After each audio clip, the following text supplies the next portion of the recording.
नमः शिवाय। जय श्री कृष्णा। राधे राधे। प्रिय श्रोताओं, आप सभी का हमारे YouTube चैनल खुशी ज्ञान सागर में बहुत बहुत स्वागत है। आज शनिवार के दिन आप सुनिए शनिदेव की संपूर्ण पौराणिक कथा। तो इन कथाओं को श्रद्धा और प्रसन्नचित मन से पूरा अवश्य सुनिएगा। एक समय सूर्य, चंद्रमा, मंगल, बुध, बृहस्पति, शुक्र, शनि, राहु और केतु, इन 9 ग्रहों में आपस में विवाद हो गया कि हम में से सबसे बड़ा कौन है। सब अपने आप को बड़ा कहते थे। जब आपस में कोई निश्चय न हो सका तो सब आपस में झगड़ते हुए देवराज इंद्र के पास गए और कहने लगे कि आप सब देवताओं के राजा हैं, इसलिए आप हमारा न्याय करके बतलाएं कि हम 9 ग्रहों में सबसे बड़ा ग्रह कौन है। देवराज इंद्र देवताओं का प्रश्न सुनकर घबरा गए और कहने लगे कि मुझ में यह सामर्थ्य नहीं है कि मैं किसी को बड़ा या छोटा बतला सकूं। मैं अपने मुख से कुछ नहीं कह सकता। हाँ, एक उपाय हो सकता है।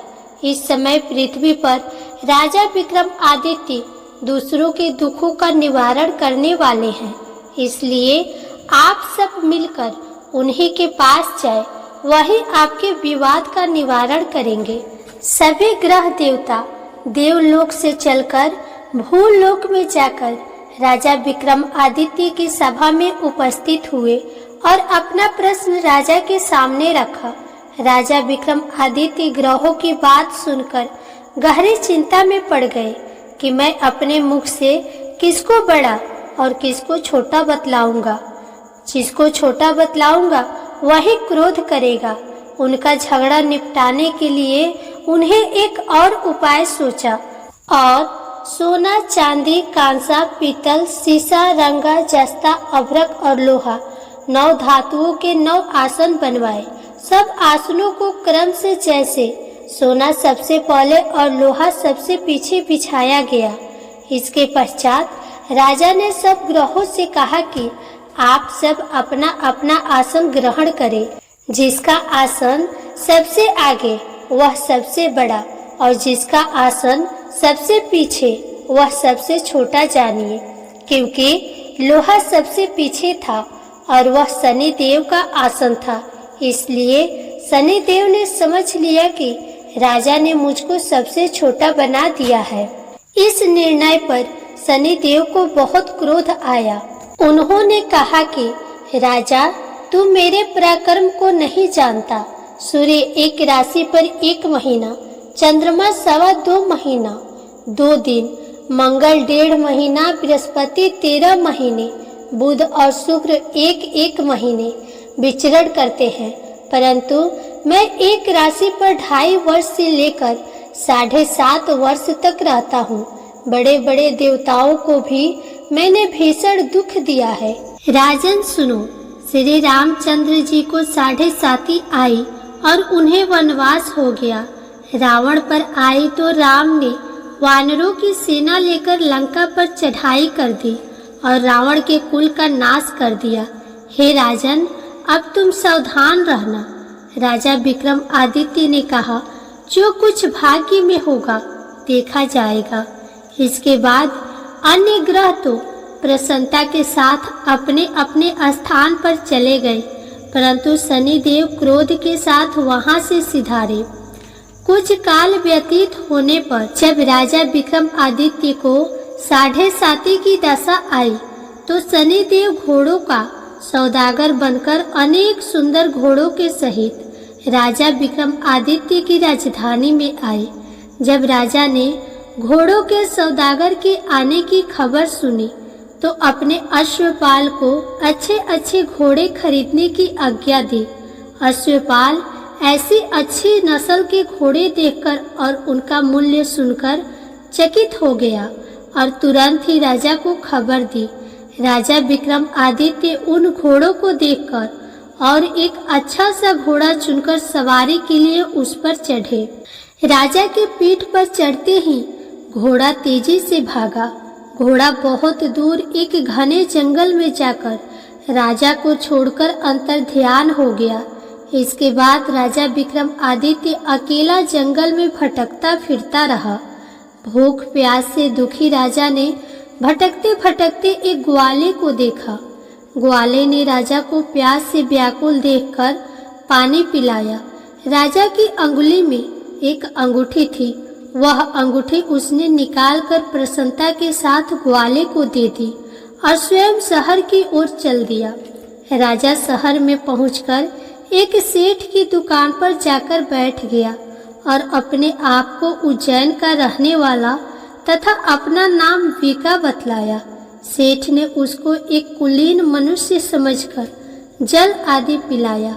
भाग्यवश उस दिन सेठ की दुकान पर बहुत अधिक बिक्री हुई। तब सेठ उसको भाग्यवान पुरुष समझकर भोजन कराने के लिए अपने साथ अपने घर ले गया। भोजन करते समय राजा विक्रमादित्य ने एक आश्चर्यजनक घटना देखी। जिस खूंटी पर हार लटक रहा था वह खूंटी उसी हार को निगल रही थी।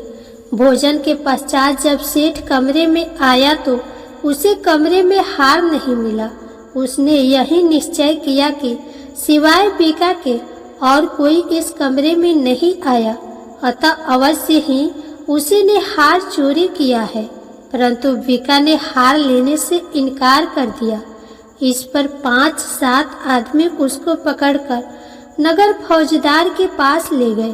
फौजदार ने उसको राजा के सामने उपस्थित कर दिया और कहा कि यह आदमी भला प्रतीत होता है, चोर मालूम नहीं होता, परंतु सेठ का कहना है कि इसके सिवाय और कोई घर में नहीं आया था, इसलिए अवश्य ही इसी ने चोरी की है। राजा ने आज्ञा दी कि इसके हाथ पैर कटवाकर चौरंगिया किया जाए। राजा की आज्ञा का तुरंत पालन किया गया और वीका के हाथ पैर काट दिए गए। कुछ काल व्यतीत होने पर एक तेली उसको अपने घर ले गया और उसको कोल्हू पर बिठा दिया। वीका उस पर बैठा हुआ अपनी जबान से बैल हाँकता रहा। इस काल में राजा की शनि की दशा समाप्त हो गई। वर्षा ऋतु के समय वह मल्हार राग गाने लगा। यह राग सुनकर उस शहर की राजा की कन्या मन भवानी उस राग पर मोहित हो गई। राजकन्या ने राग गाने वाले की खबर लाने के लिए अपनी दासी को भेजा। दासी सारे शहर में घूमती रही। जब वह तेली के घर के निकट से निकली तब क्या देखती है कि तेली के घर में चौरंगिया राग गा रहा है। दासी ने लौटकर राजकुमारी को सब वृतांत सुना दिया। बस उसी क्षण राजकुमारी मन भवानी ने अपने मन में यह प्रण कर लिया कि चाहे कुछ भी हो, मैंने इस चौरंगिया के साथ ही विवाह करना है। प्रातः काल होते ही जब दासी ने राजकुमारी मन भवानी को जगाना चाहा तो राजकुमारी अनशन व्रत लेकर पड़ी रही। दासी ने रानी के पास जाकर राजकुमारी के न उठने का वृतांत कहा। रानी ने वहां आकर राजकुमारी को जगाया और उसके दुख का कारण पूछा। राजकुमारी ने कहा कि माताजी, मैंने यह प्रण कर लिया है कि तेली के घर में जो चौरंगिया है मैं उसी के साथ विवाह करूंगी। माता ने कहा, पगली, तू यह क्या कह रही है? तुझे किसी देश के राजा के साथ परिणाया जाएगा। कन्या कहने लगी कि माताजी, मैं अपना प्रण कभी नहीं तोड़ूंगी। माता ने चिंतित होकर यह बात महाराज को बताई। महाराज ने भी आकर उसे समझाया कि मैं अभी देश देशांतर में अपने दूत भेजकर सुयोग्य रूपवान एवं बड़े बड़े गुणी राजकुमार के साथ तुम्हारा विवाह करूंगा। ऐसी बात तुम्हें कभी नहीं विचारनी चाहिए। परंतु राजकुमारी ने कहा, पिताजी, मैं अपने प्रण त्याग दूंगी, परंतु किसी दूसरे से विवाह नहीं करूंगी। यह सुनकर राजा ने क्रोध से कहा, यदि तेरे भाग्य में ऐसा ही लिखा है तो जैसी तेरी इच्छा हो वैसा ही कर। राजा ने तेली को बुलाकर कहा कि तेरे घर में जो चौरंगिया है उसके साथ मैं अपनी कन्या का विवाह करना चाहता हूँ।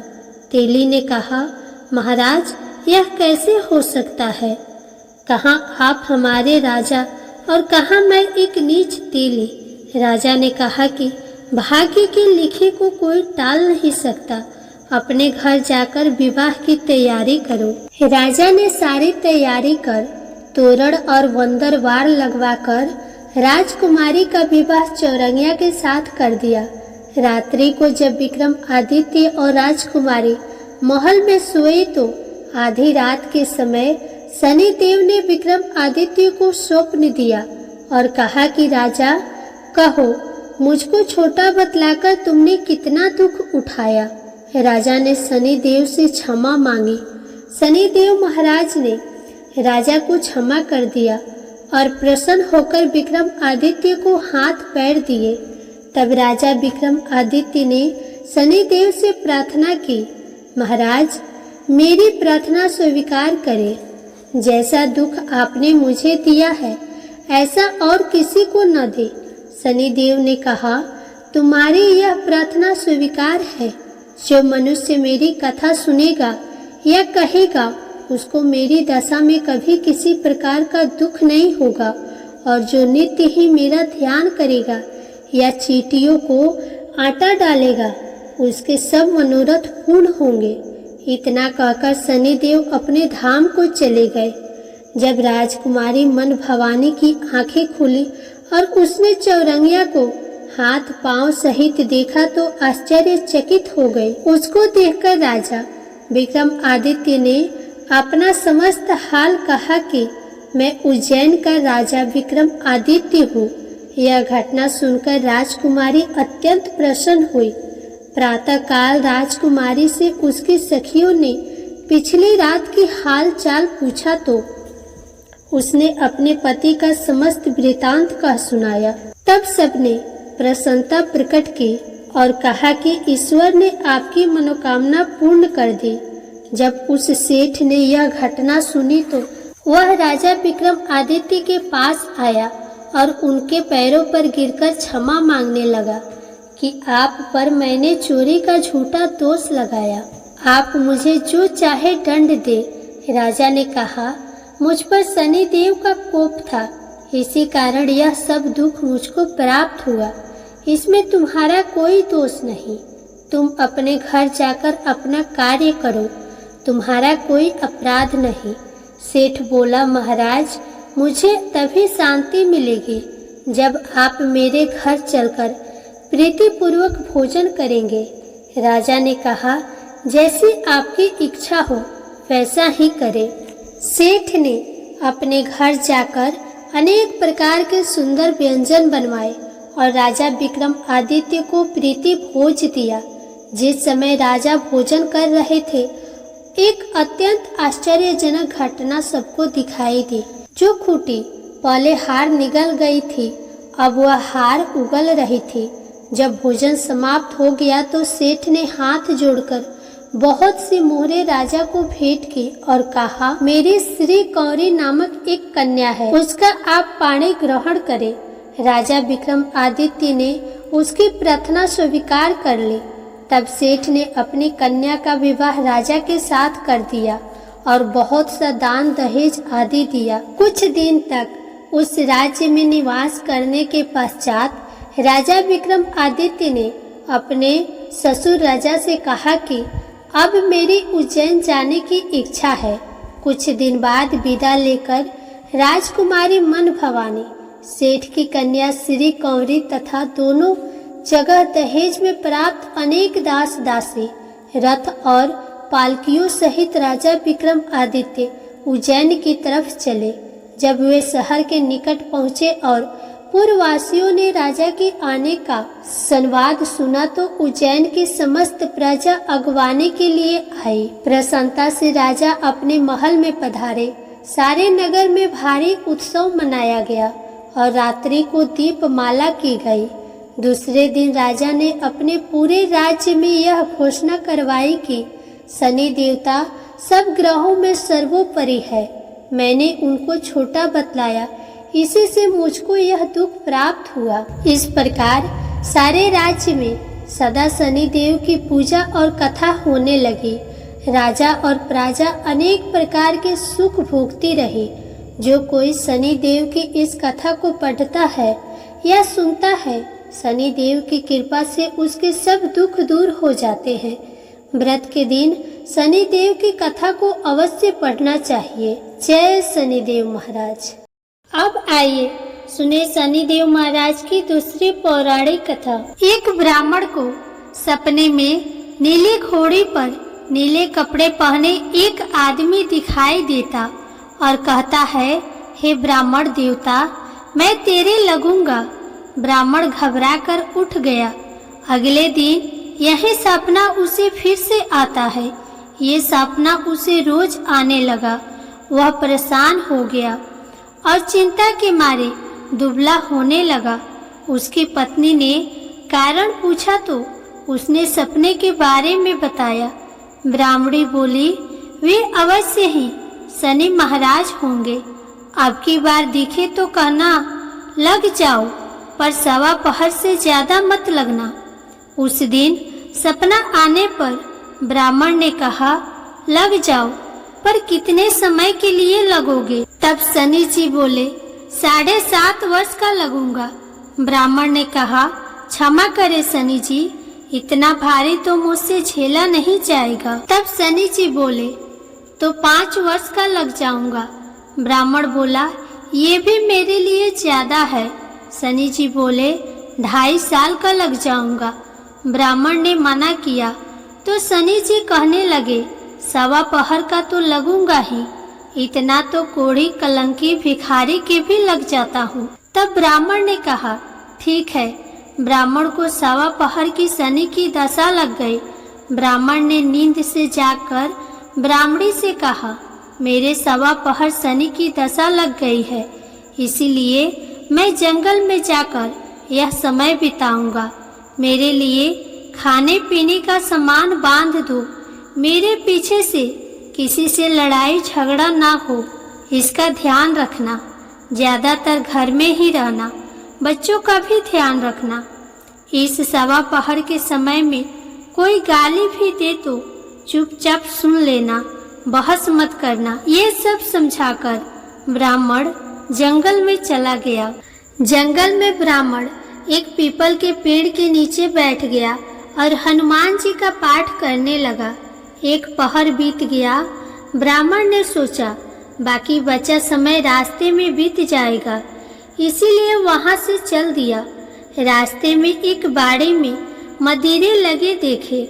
मालिन से एक मदिरा खरीदा, पोटली में बांधा और आगे बढ़ा। आगे एक आदमी मिला जो असल में शनि देव जी थे। ब्राह्मण से पूछा, पोटली में क्या है? उसने कहा, मदिरा है। शनि देव बोले, दिखाओ। ब्राह्मण ने पोटली खोली। उसमें राजकुमार का कटा हुआ खून से लथपथ सिर देखा। शनि देव ब्राह्मण को राजा के पास ले गए और कहा कि इस ब्राह्मण ने राजकुमार की हत्या कर दी है। इसके पास पोटली में राजकुमार का सिर है। राजा ने कहा, मैं ये नहीं देख सकता, इस ब्राह्मण को सूली पर चढ़ा दो। राजा के यहाँ हाहाकार मच गया। ब्राह्मण को सूली पर चढ़ाने से पहले पूछा गया, उसकी कोई आखिरी इच्छा हो तो बताए। ब्राह्मण ने सोचा, किसी तरह सवा पहर पूरा करना होगा। उसने कहा, वह रोज बालाजी की कथा सुनता है, मरने से पहले अंतिम बार बालाजी की कथा सुनना चाहता है। ब्राह्मण को कथा सुनाने का प्रबंध किया गया। कथा कहते कहते सवा पहर पूरा हो गया।